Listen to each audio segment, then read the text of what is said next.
Jigar, so happy to have you here in Denmark, because the other times we met, it's been in the States.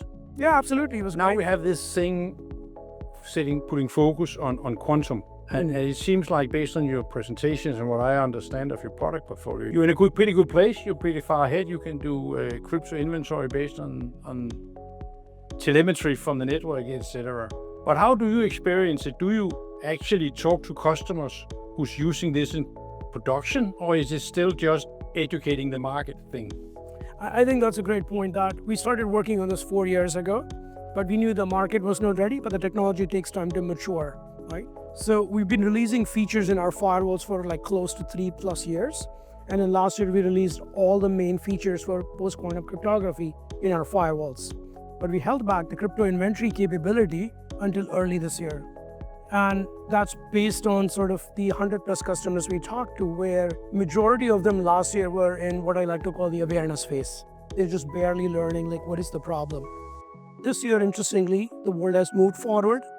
There's a lot more awareness in boards, in C-level, and they're all in, I'll call it the planning phase. So the advanced customers in financial services, government, defense, they're actually starting deployments. The rest are slowly catching up, I would say.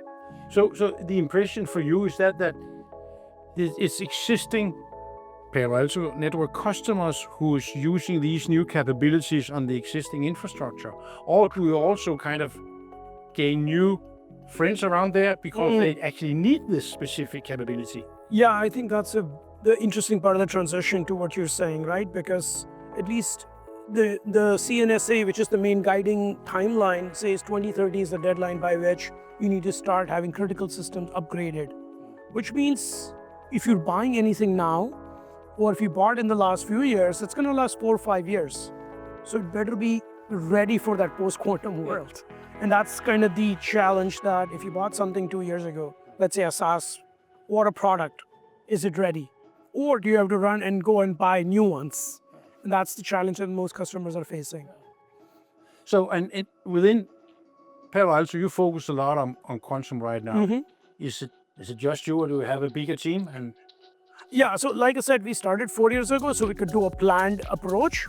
So we had one product manager and a few engineers doing, and that means we could design it correctly. We didn't have to run and say, okay, let's put 20 people on this. And so by doing it in a phased way, we could kind of anticipate the growth expected, the technology changes. And I think the big shift, in a sense, came when NIST standardized the algorithms in August 2024.